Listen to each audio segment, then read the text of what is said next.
Hello and welcome back to 25th episode of Heartfelt Hustle. And I'm very excited that, oh my God, we have been on this journey for 25 episodes. Like, seriously, yeah, it's so special. Like, I am so emotional at the moment just while I am recording this.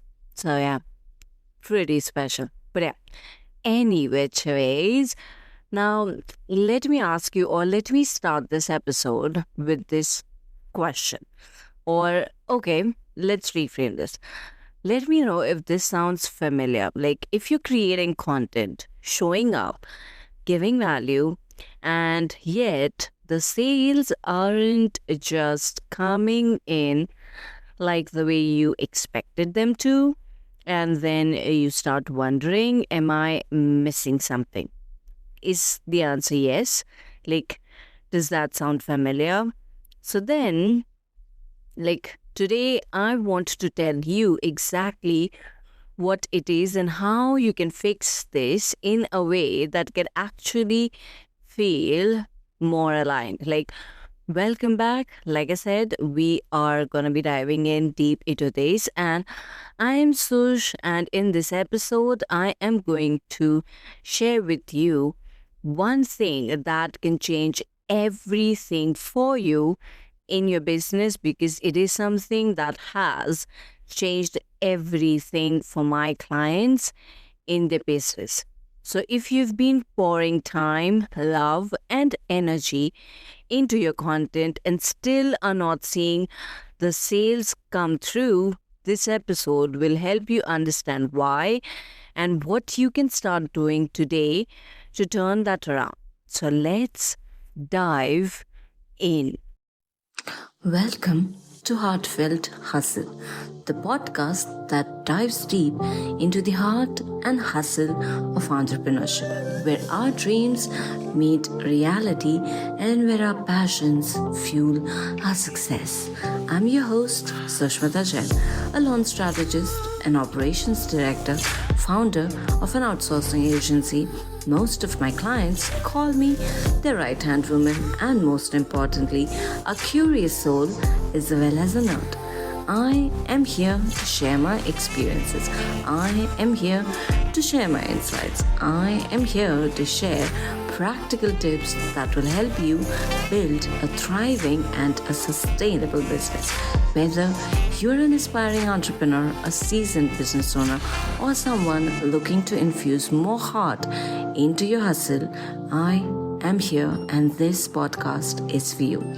Each week, we'll dive into topics ranging from reconnecting to your passions, your soul, your why, and overcoming the roadblocks of your growth journey. So grab a cup of coffee, get comfortable, and let's dig into this heartfelt hustle together. So, what are we going to be talking about today? Well, today we are going to be talking about the missing piece between your free content and your sales. That is what we're going to be talking about. And if I have to put it like one term or give it a name, basically today's episode is going to be Funnel 101. Okay. Are you sweating out? Are you thinking, oh my God, this is not something I can focus on right now, or this is not something which is for me? Let me break it down for you. Like, seriously, if you listen to this entire episode, the way you look at funnels is just gonna change for good. Like, after all, and the way I look at it is that a funnel is simply the journey someone takes from discovering you to becoming your paying client. That is it. This is the most simplified definition or description of a funnel. It's not just a bunch of tech or like different pieces of puzzle that come together, or maybe a 20 or 25 or maybe 5, 7, whatever email sequence. It is a thoughtful path you have created that guides someone who comes into your world with love, with clarity, with affection, with passion, from curiosity to actually being committed to working with you. And if you actually look at the traditional structure or how a funnel feels, what's funnel? Like, what is the basic structure of it? Well, it is awareness, where this is exactly how people come and first discover you. Maybe through Instagram, maybe through a podcast episode like this, where there are chances that some of you guys are listening me for the first time ever. There are chances you did actually find me through this platform, not maybe the instant this episode was published, but maybe sometime down the line as well. Who knows? Or there's also a chance where maybe you found me on some other podcast episode I was featured on or I was interviewed on, and that's exactly how you did come into my world, you know? Or maybe a piece of content, or maybe with my Substack articles because I've started writing there, or maybe because you found me in one of my clients' communities and that's how you got to know me, and that is exactly how you started connecting with me on social media. Then you saw my content that I'm sharing and you click the links, and the journey continues. So, awareness. That's how people first discover you.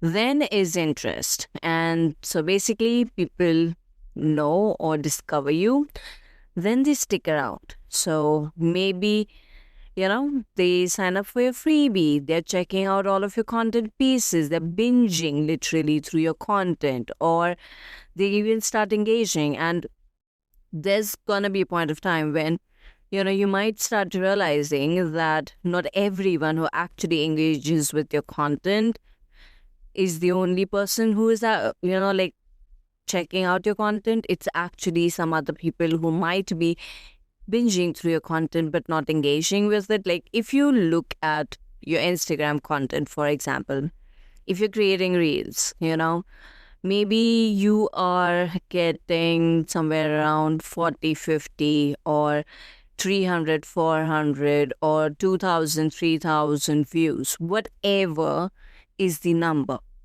But are all of those people actually engaging with your content? No, right? But then out of, say, maybe whatever number of views you're getting, there's a chance that at least 10% of these people are actually watching the whole of the reel. Then there's a chance that maybe, I don't know, 6% of people are actually watching the reel more than once, So there's going to be a lot of breakdown. There's going to be a lot of data. And so these people are going to come back and watch a lot of your content as well. So basically, in short, what I'm trying to say is they're showing interest and they're sticking around with what you have to talk about or what you want to talk about.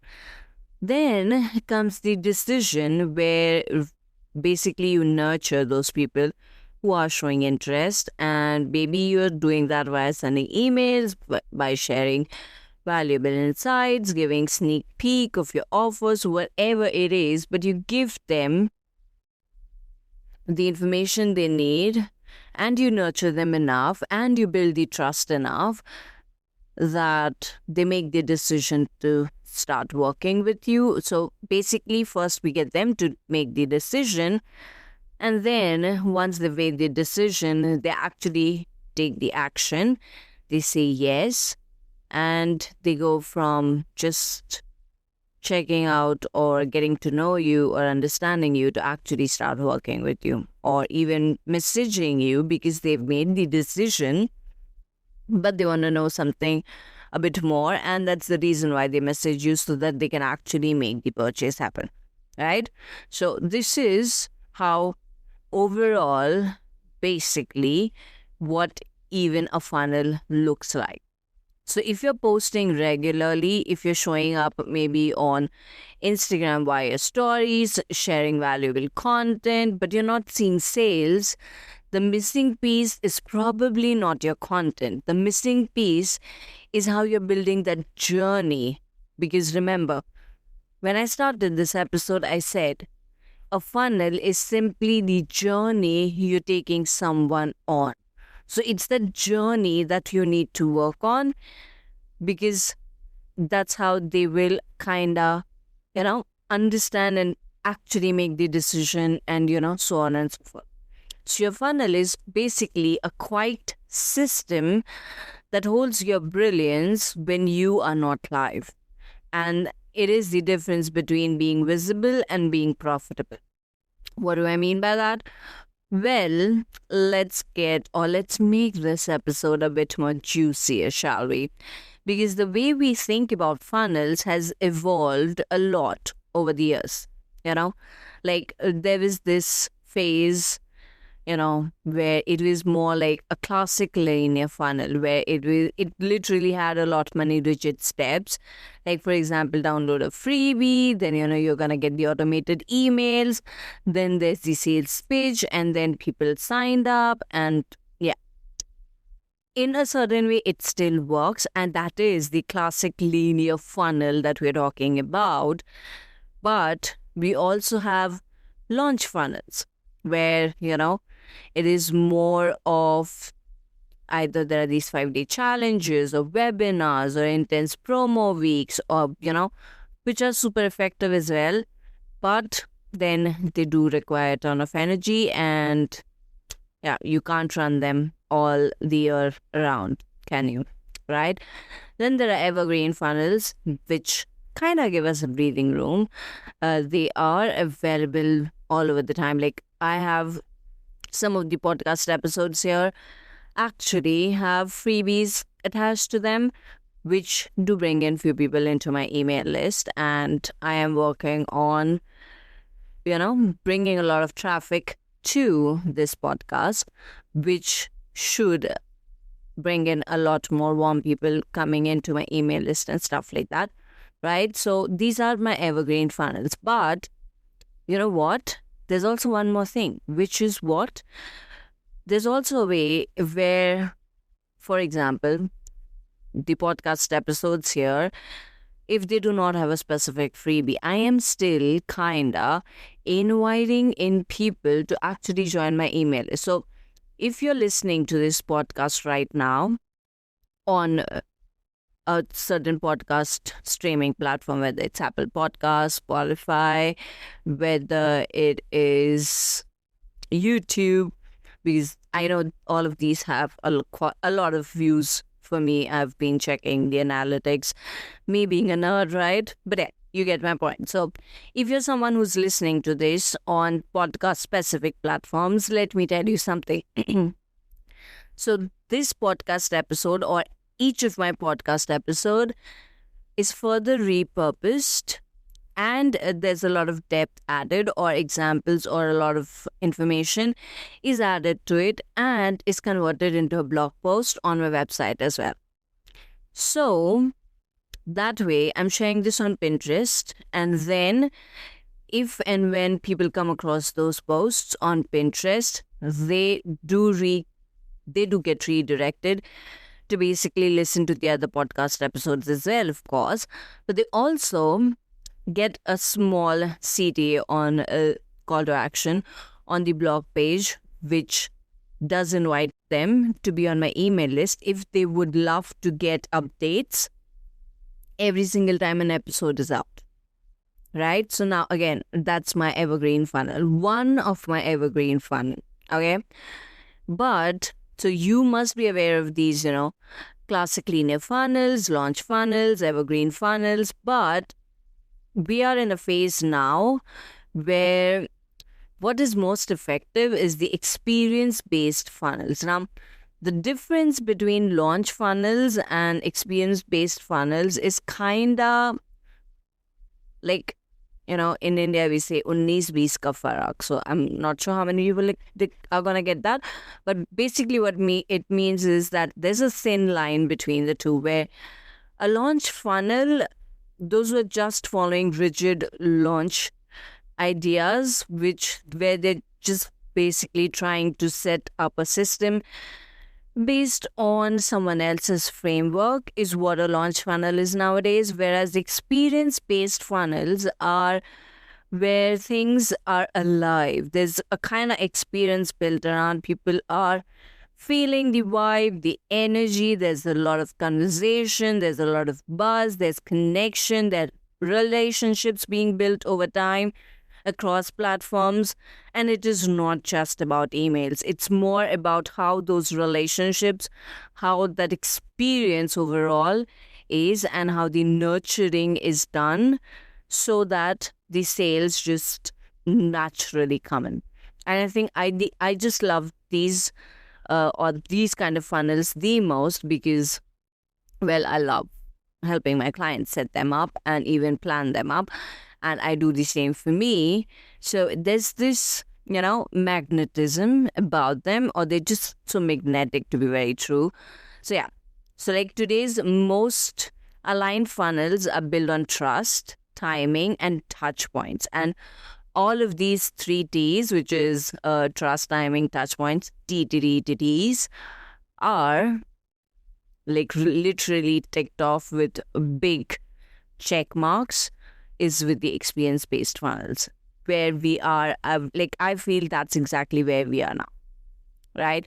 So if you're feeling that you're stuck, let me burst a few myths for you, because just by listening what all I talked about right now, you might be thinking that, I don't know, Sush, that needs a lot of fancy tech, and I'm not sure I can handle that, Or if you're thinking that, launches are just too complicated, if you're thinking that right now, funnels feel too salesy and cold, oh my God.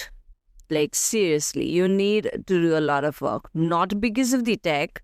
Like, to be very, very true, if you feel like a launch is a lot of tech, it's the same set of tools which are needed for evergreen funnels. Sorry to bust a myth there, right?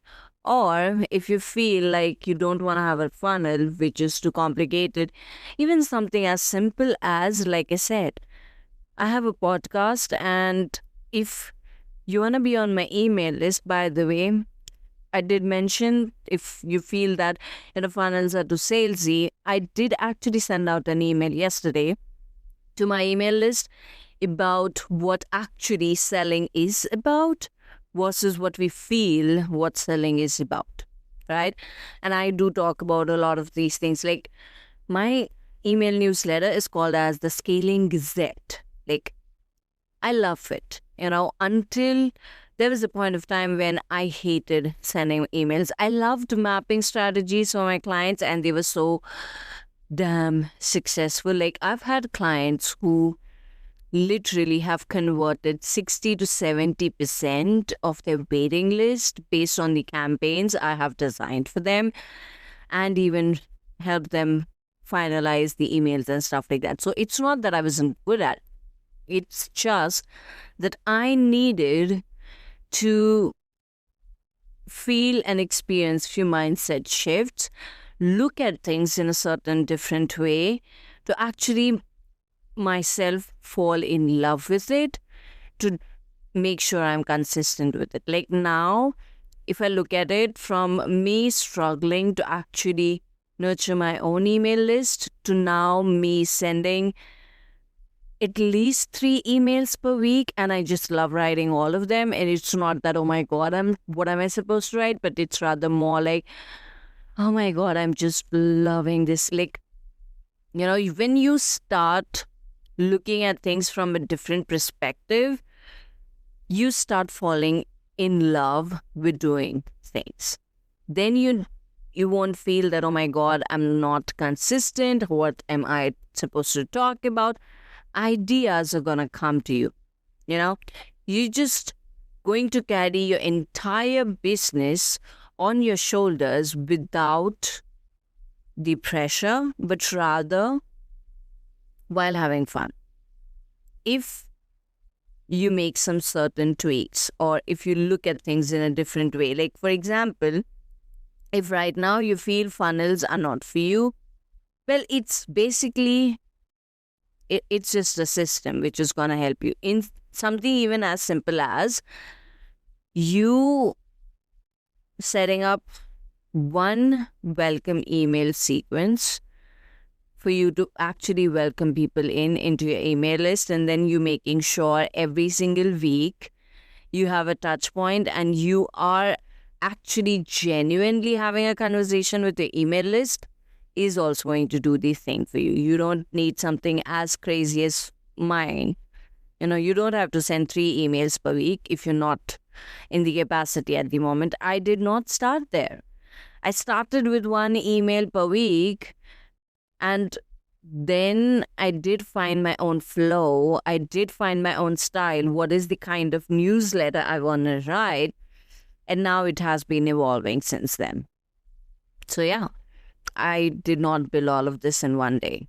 Or if I have to be very, very, very honest with you right now, back, this is more than a decade ago, but back when I was transitioning and I was in my own phase of me trying to work things out, go global, and actually move from being just a mere freelancer in my location to actually taking things on another level, I used to pull my hair out as well when it did come to tech. But me being a manifesting generator, and back then obviously I did not know I was a manifesting generator. I did learn things step by step and tested them, saw what worked, made my notes around them, and have actually evolved my own setup, just like my newsletter has evolved over the time as well. So yeah, even if you are a beginner, start with simple things, be a human being, look at us. If I look at my son right now, I cannot expect from him to do the same things I am doing right now. He's just 2 years old. So he's going to start where he is on his journey and then go from there, right? So it's the same for us, You start with either one offer or maybe a simple, journey you want to build in for your audience or your customers.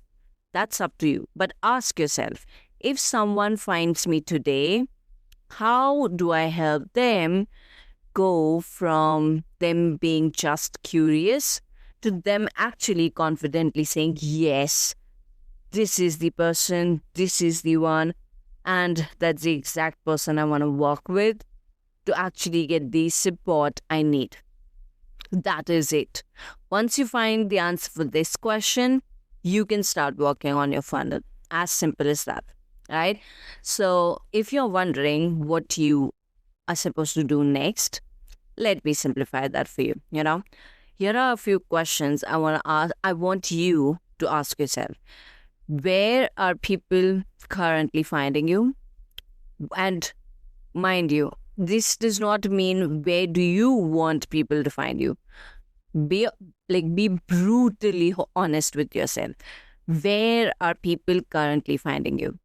And how do you nurture or build connection with those people right now? What's the action step you want them to take? Or what's the journey you want to take them on? And instead of it being maybe manual work, how could you maybe make it a bit more streamlined? Right? And I also want you to start thinking where these people might be dropping off as well. And once you have all of this written down, then you can start picking one area to focus on each week and slowly progress through or make progress and work through things, right? And if you're not sure where to begin, well, you can ask for help, right? And, you could literally ask, you could ask someone like me, or if you have someone else on your mind, you can ask them as well, but that's up to you. So yeah, you make the decision. So if you've been showing up, giving value, and still wondering why the sales aren't coming in. Now you know. It's not about you doing more, it's about you building a clear and a soulful path for your audience to follow so that you can lead them. You don't want them to wander, you want them to lead. You basically want them, no, not them. You basically want you to lead them as a leader. So, funnels, if we look at it, it's not about just tech or pressure. They are actually touch points for us to build connection, to build trust, and give our people a way to say yes to work with us without actually burning ourselves out in the process. So, if this episode helped you and it's going to simplify things for you in your business, I am so excited for you, right? And if anything made you feel, whoa, I never thought of this in this way, share with me on Instagram. Let me know. I have shared the link for my Instagram profile with you in the show notes below. I am very curious, and or maybe even leave a comment below, and yeah, it would be good to know. So that's it for today. You will find everything linked in the show notes below. Until next time, keep creating, keep connecting, and keep building your business with the heartfelt hustle.